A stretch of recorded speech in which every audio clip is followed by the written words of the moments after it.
From Silicon Valley, the heart of startup land, it's Getting to Alpha, the show about creating innovative, compelling experiences that people love. And now, here's your host, game designer, entrepreneur, and startup coach, Amy Jo Kim. Welcome. I'm glad you're here. Tracy Fullerton is a player and maker of games. Her most recent game, Walden, puts you, the player, inside Thoreau's Walden Pond experiment. Tracy runs the USC Digital Media and Games program, the top game design school in the country, according to the Princeton Review. We co-taught multiplayer game design together when that program was first getting started. And Tracy has gone on to train innovative designers like Genova Chen, creator of Journey. The most successful designers that I've seen, they continue to be open to the problems and keep hacking away at those problems and keep perfecting, keep making their solutions more elegant.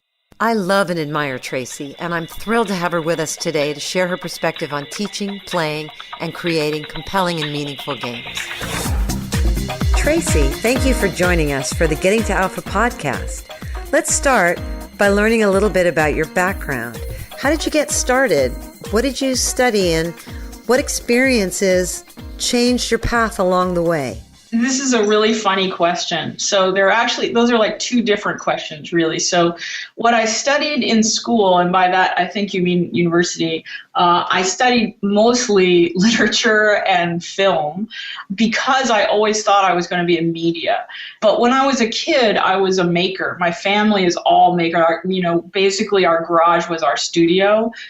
We made films and plays, and when we got computers, we made games, just basically making things all the time. And it seemed to me when I went to school that the only programs that were doing that kind of making that I had been so interested in were the film programs, because there really wasn't anything in games. There wasn't what we think of now as, say, digital media. There was early computer science, but it wasn't the kind of the media making that I was interested in. So I studied film, and I studied strangely in a theater program, because even film was too young at that time. So I'm giving away my age here, right? So even film was too young at that time to have its own program where I went to school. So I was actually in the theater department, hacking together sets and again making and really being experimental. But when I got out of school, the first job I got was in the burgeoning digital media industry, working for a project that IBM had put together. And again, it was very much just people hacking stuff together and making stuff. And so I was hooked. I was hooked on I was able to take the programming skills I taught myself as a kid and the media skills that I'd gone to school and learned, and put them together as part of this really new form.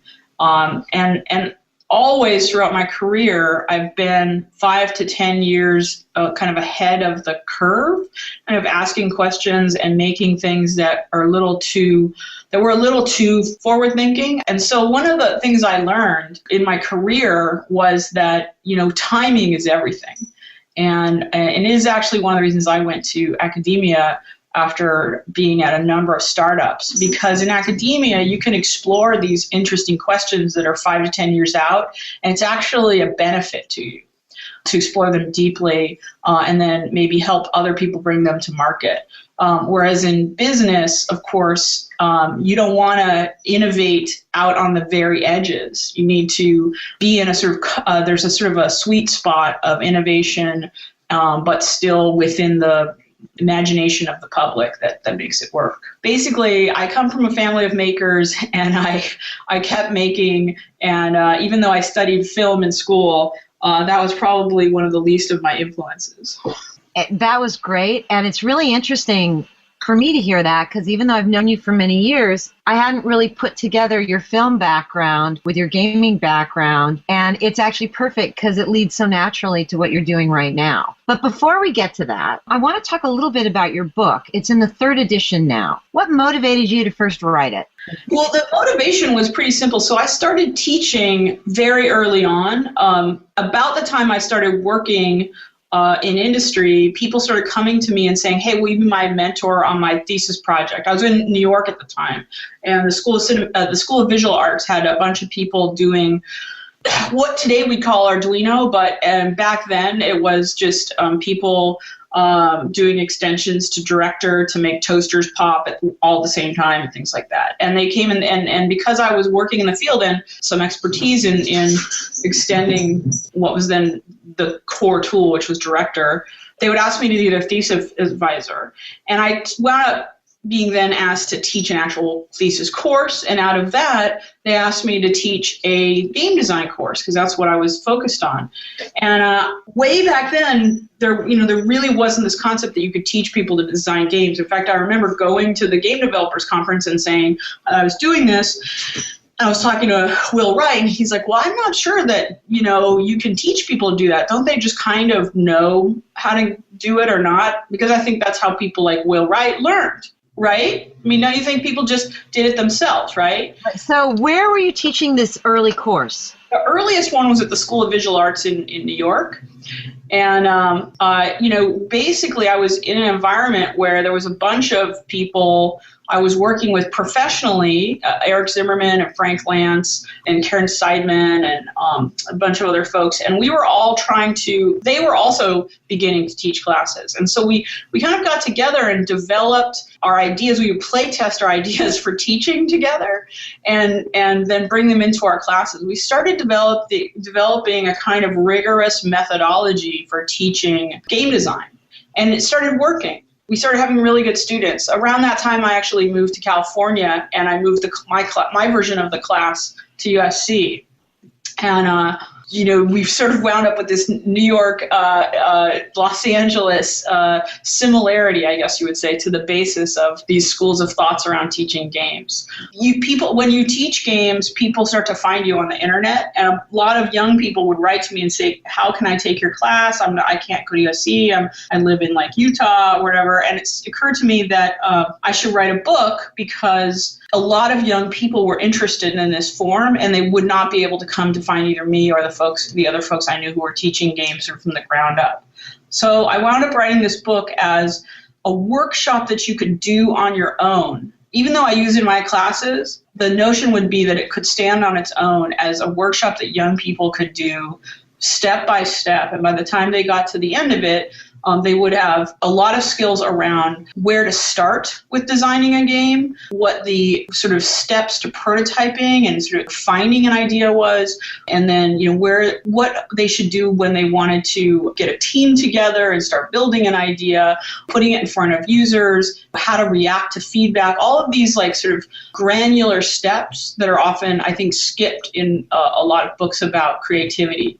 A lot of times it's in books about creativity, the advice is just do it, which is, good advice, by the way. There's a lot more granularity to it, I think, that is, it's like every shovelful of the ditch you're digging, right? You just really have to talk about, how it is that you get those users to come and test it, how it is that you listen to people, what it is that you're comparing their feedback against. So the book was based on the class that I was teaching from the exercises out. What's new in the third edition? Well, what's new? I have a little bit of guilt about the book in that the very first edition, most of the designers that we interviewed were men. It was really, it wasn't an attempt to, it was just an oversight. I went back and I did a ton of interviews this time, and if you look through the book, there's a much larger diversity of who is being interviewed, what they're being interviewed about. So it's not just all AAA games. There's a look at indie games and games for upcoming platforms like the Oculus Rift. Mobile games, and there's women, there's people who are transgender, I just try to really, there are folks who are startups, there are students, and so try to mix in what I think of as the new voices. Sounds like the development of your book has really mirrored the development of the gaming industry.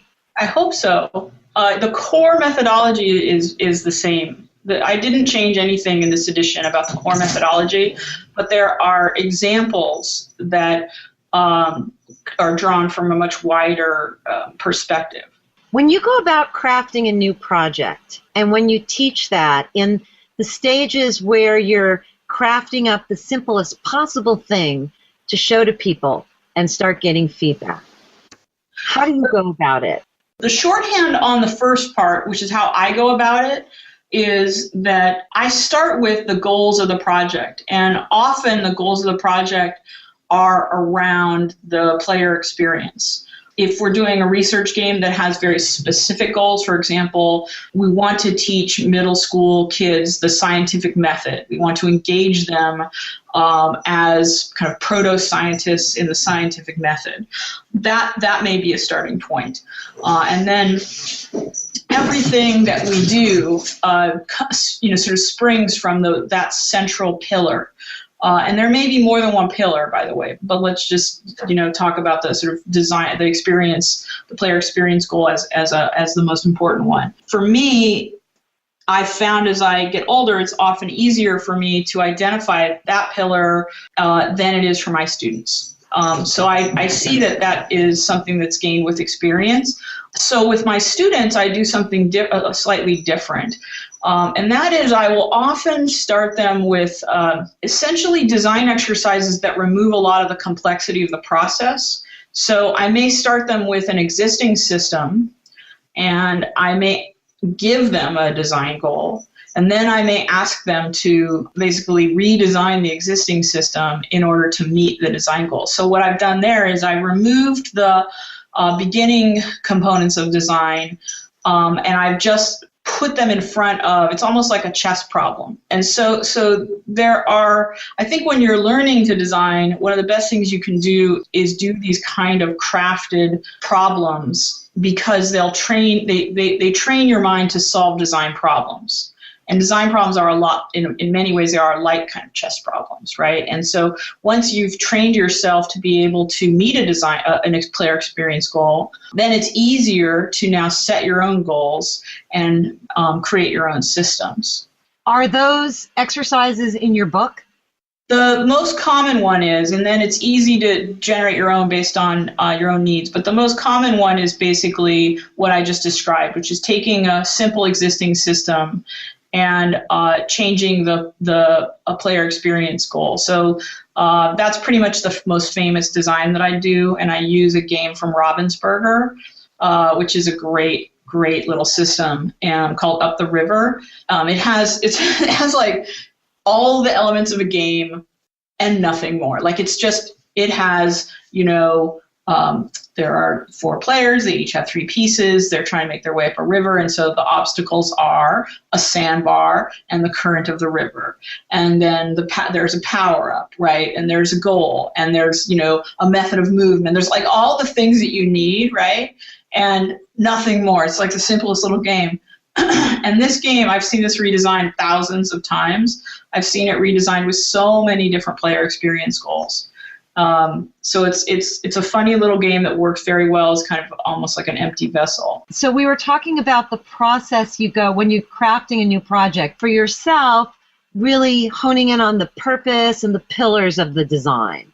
I think part of that is understanding the constraints, right? I think it's Orson Welles who said the enemy of art is a lack of constraints. And I really firmly believe that if you give people a completely blank slate and you say, okay, design the greatest interactive experience ever, then people will just sit there. The most creative people in the world will just sit there with a blank look on their face, right? But if you give them, a thumbtack and a pincushion and, a dollar bill, and you say, okay, let's make a game. You have 15 minutes. I'll bet you anything that they can actually come up with something clever using those materials and those constraints. So often the other thing that I'll do, especially recently because we've been working a lot in my lab with real world problems around education, we will go and interview the stakeholders. So we'll spend time with teachers,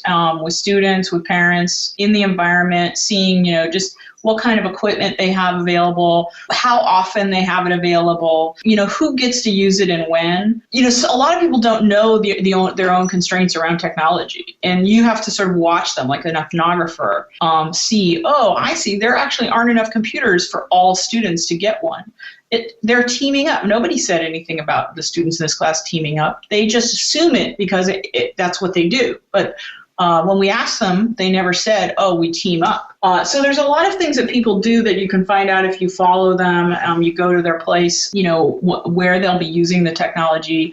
Those are not so much part of the experience goal, because obviously if you're making a product, you wish that everyone could have perfect access to it. But they are a different kind of constraint that you have to keep in mind sometimes. You've had the rare experience of watching many, many, many, many teams creating and testing early design. And some of those teams have gone on and done great things. What are the common mistakes you see people make when they're creating and testing their early designs that if you could wave a magic wand and say, I would like you to do better, you could get rid of? The most common mistake is thinking they've got it. You bring in your first or second or even third design and you think you've got it. Once you love something, that is not the time to stop listening to the users, to the players, to the testers. So unfortunately, a lot of times we fall in love with our own designs, and we tend to, we might not fall in love with the first one, but, maybe by the fifth or the sixth, we're starting to fall in love with it. And then we stop seeing the body language, the sort of facial expressions when people are testing. We explain those away. The most successful designers that I've seen are the ones that continue to it's not that they're not in love with because they really love what they're doing, but they continue to be open to the problems and keep hacking away at those problems and keep perfecting, keep making their solutions more elegant. There was an advertisement for this new movie, Whiplash. Has anybody seen it?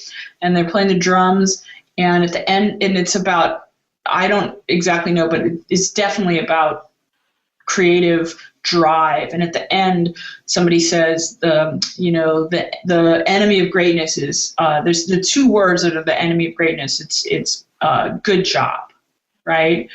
And I that just really hit me because I say that all the time, just by the way. I say that to my students all the time, but maybe I'll stop because the designers that I see that really have done great things are the ones that never tell themselves they've done a good job. They ask themselves, okay, that's good. What's next? Ownership in teams is a funny thing. We all need to feel it because that's what keeps us invested. But co-ownership is even more important. There's this weird tension between I'm investing my energy, my creative, spirit into something, and so I feel that I own it, right? And that's a good feeling. I try to teach my students to use the word we a lot when they talk about their projects, because it's important to acknowledge that everyone owns it. Everyone needs to feel that sense of authorship and ownership. It's not something we teach, I've noticed. It's not something we teach in school. We teach you not to copy. We teach you not to actually, in groups, everyone, I guess, tends to have a role. We don't really grade you as a team. And yet here, when we get to something like industrial design or software design or any of these more advanced kinds of environments, it's very important that we all get quote unquote graded as a team. In your position, given what you know, if you're giving tips to first-time entrepreneurs who really want to be smart about prototyping and iterating their early designs, what would you tell them? It's like, here's 2 or 3 good tips to get you started. One of the first ones is kind of obvious, but it's design for a problem, not design for an idea. right? So this is not, now we're not talking about just being creative. Now we're actually talking about building a successful business.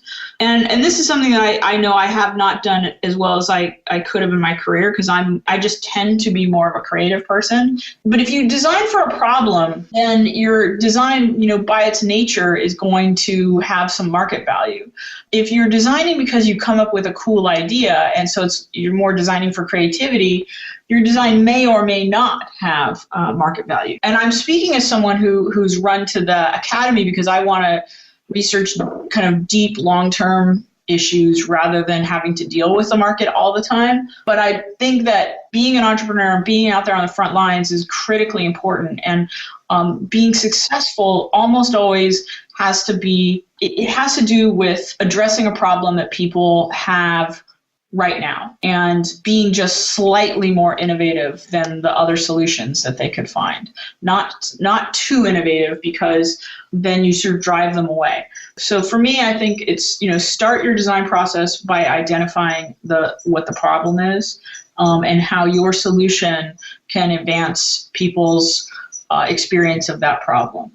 And the next thing I would say is, in terms of iteration, is get access to a group of your core audience. Make that one of your first tasks, is to find easy access, so that you can test with new people, but who are in your market very quickly, right? So maybe once a week, you should be testing new iterations of your idea.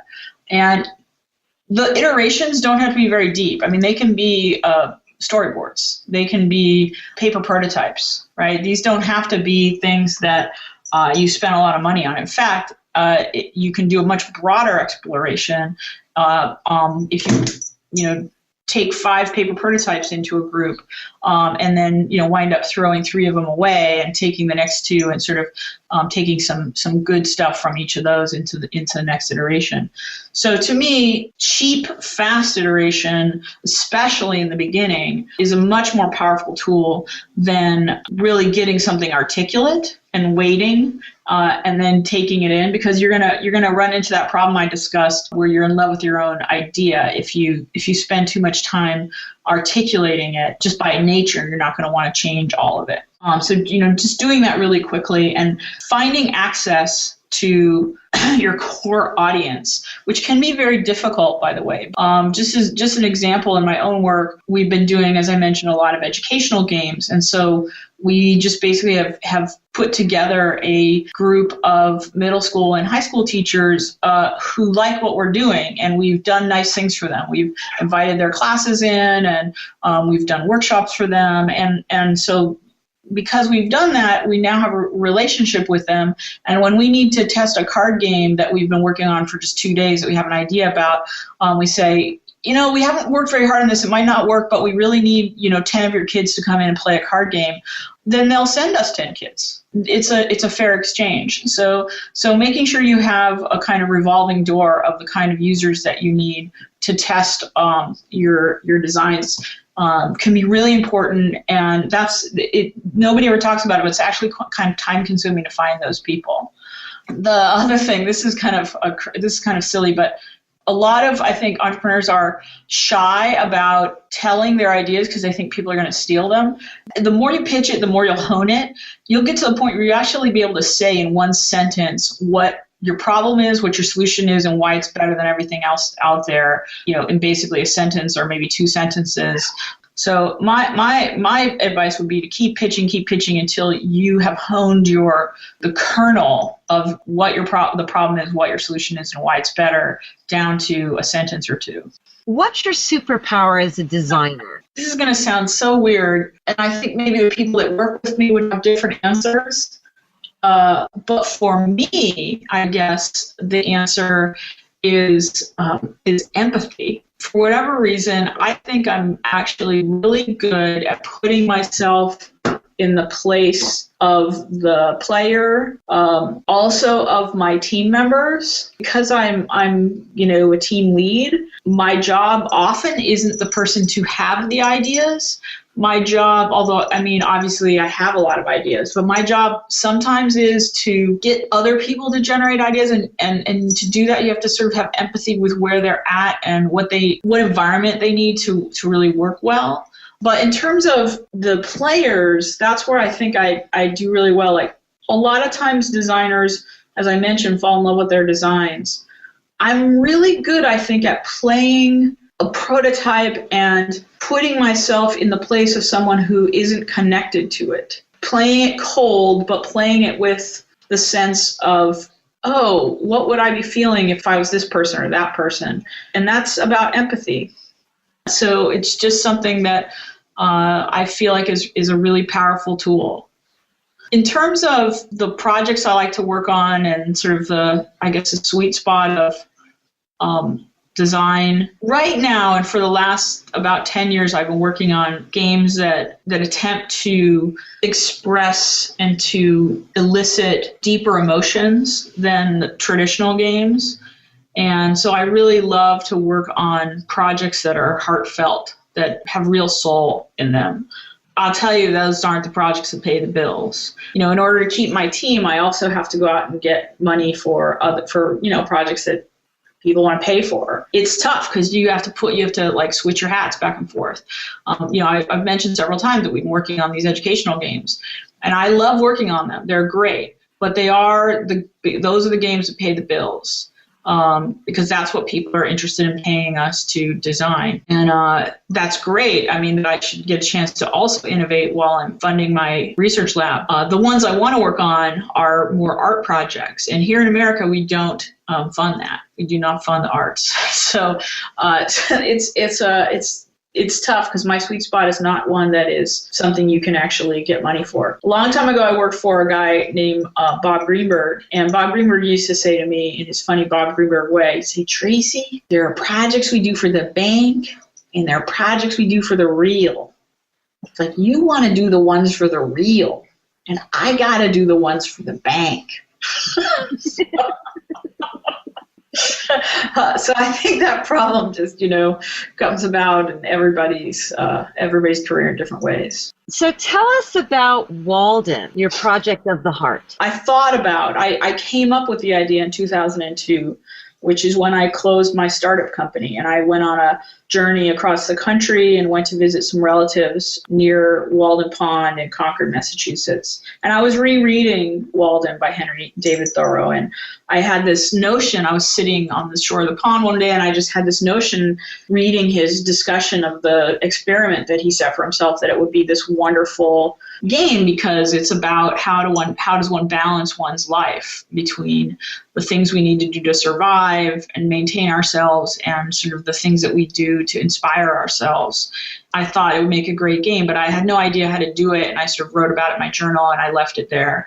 In 2007, I was just completing the main design work on a game that I made with an artist named Bill Viola, and I'd been through the design of games like Cloud and Flow and then the Night Journey with Bill Viola, and I had a deeper sense of how to, I think, approach a difficult problem. And so I decided to take on this idea that had been hanging around in my head for like 5 years.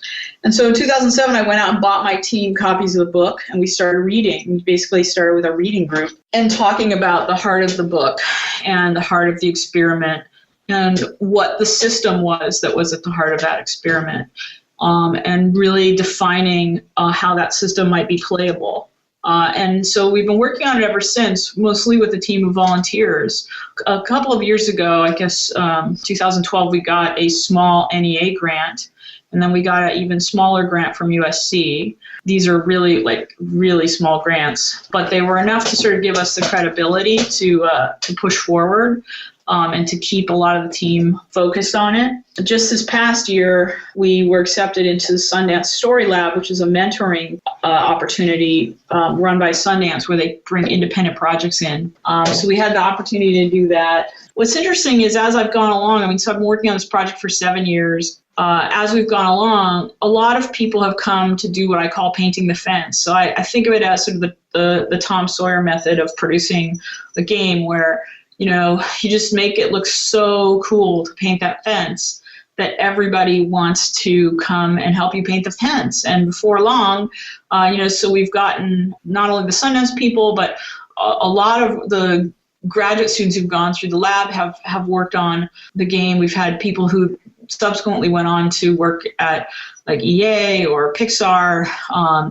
The sound designer, Michael Sweet, is an old friend of mine. And during the time we were working on the game, this is so weird, by happenstance, he moved to Concord, to right near Walden Pond, and is now recording a fully procedural soundscape for the game on site. Just, crazy coincidences like that. And so the game has got these layers of what I just call people coming in and taking authorship in it and adding their own special sauce to it. And it's been a really special and interesting experiment to run such a long-term project with so little funding. For the first 2 years, we were all on paper. Then we built 2D prototypes in Flash, and then later in Torque, and then we built 3D prototypes in Gamebryo, and then went to Unity. Once we really decided what we needed, we went to Unity. This makes me want to play it. Well, we just showed a version of it, a demo of the first season. It goes through 8 seasons. Thoreau thought there should be 8 seasons in a year, and so we showed a demo of the first season in Decade.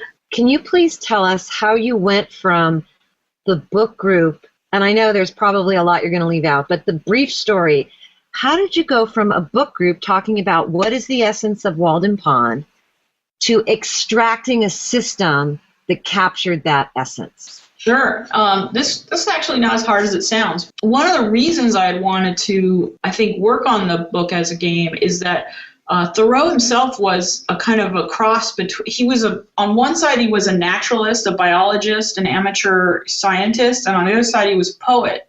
And so his book begins with, the first 2 chapters are all about his experiment. And it's like the first chapter is called Economy. Okay, so a book that begins with a discussion of economy, is going to have a system in it, right? And the second one is basically all about how he built his cabin in the woods and why.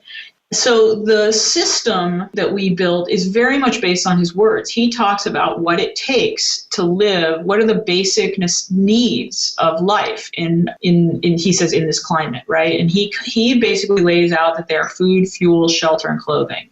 That's all a person needs.